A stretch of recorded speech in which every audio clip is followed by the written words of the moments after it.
로마서 2장 17절에서 29절, 예전에는 동남아 여성과의 국제결혼이 흔하게 있었습니다. 그러나 요즘은 유럽인 여성과의 국제 커플, 국제 결혼이 심심치 않게 목도하게 됩니다. 한류 문화가 전 세계를 강타하므로 우리나라의 위상이 급격히 올라가 한국인의 호감도도 갈수록 높아지고 있습니다. 유럽에서 한국인에 대한 열린 마음을 갖게 되어 자연스레 국제 커플이 많아지는 것 같습니다. 어느 독일 여성은 일본 여행을 가려다가 새로이 뜨고 있는 우리나라를 여행지로 바꿔 여행하다 한국 남성을 만나 결혼해 사는 분도 있습니다.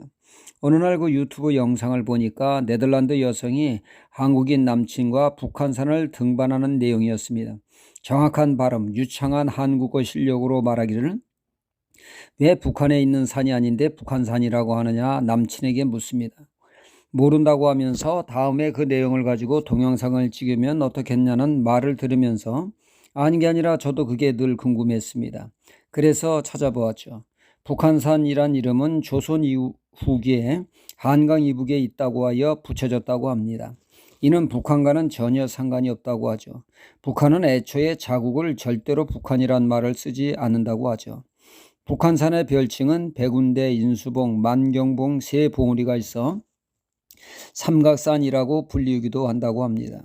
제가 왜 북한산이라고 하는가 궁금해했듯이 성경에서 궁금한 것이 늘 있었는데 그것은 왜 이스라엘 사람을 유대인 혹은 유태인이라고 하는가 였습니다. 그래서 알아보았죠. 이스라엘이 원래 히브리인이라고 불러왔습니다. 건너온 자라고 하는 뜻으로. 그러다가 야곱이 그 12아들이 12지파로 발전하여 국가적인 틀을 갖게 되어 야곱이 하나님께 받은 이름 이스라엘이 공식적으로 사용되었습니다. 그러다가 이스라엘이 북이스라엘과 남유다로 솔로몬 왕 이후 분단됩니다. 우리나라처럼 말이죠. 그 후 북이스라엘은 아수르에 완전 멸망하여 역사 속에 사라지고 남유다는 바벨론으로 멸망하여 포로로 끌려갔지만 그들은 70년 후에 다시 돌아와 민족의 맥을 쭉 이어가게 됩니다. 결국 유다 지파, 유다가 이스라엘의 명맥을 이어가게 되어 유다인이라 부르게 되었던 것이죠. 유태인은 한자 표기로 인해 생겨난 말입니다. 오늘 말씀 17절에 이스라엘을 유대인이라 칭하고 있습니다. 오늘 말씀은 아는 것과 실천에 대하여 다루고 있죠. 하나님의 말씀을 아는 것과 이에 따른 말씀대로의 삶을 다루고 있다는 말씀이죠. 어느 마을에 존경받는 노인이 살고 있었습니다. 어느 날 한 아버지가 찾아와 부탁을 합니다. 자신의 아들이 사탕을 좋아하여 늘 사탕을 달고 산다는 것입니다. 저러다가 치아가 다 썩으면 어떡하나 염려되어 그러지 말라고 가르치고 야단치고 잔소리라도 도통 말을 듣지 않는다는 것입니다. 아들이 존경하는 어르신이 한 말씀만 하시면 사탕을 멀리할 것 같습니다. 이에 그 노인은 흔쾌히 그 자리에서 수락할 줄 알았는데 노인은 나에게 시간을 좀 달라고 합니다. 아무리 기다려도 와서 아들을 훈계하지 않아 다시 노인을 찾았습니다. 재차 부탁을 합니다. 그런데도 노인은 여전히 기다리라고 합니다. 아버지는 노인에게 묻습니다. 아니 왜 시간이 필요합니까? 이에 노인은 말합니다. 사실은 나도 늘 사탕을 달고 삽니다. 나이가 드니까 입안이 마르고 입이 써서 늘 사탕을 물고 다니는 것이 습관이 되었지요. 나부터 사탕을 끊어야 아드님에게 말할 수 있지 않겠습니까? 아직도 못 끊어 시간이 필요하다는 것이지요.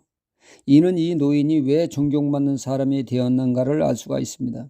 말을 하기 전에 자신부터 그 말에 합당한 삶을 살고자 몸부림치는 분이었기에 존경받는 사람이 되었던 것이죠.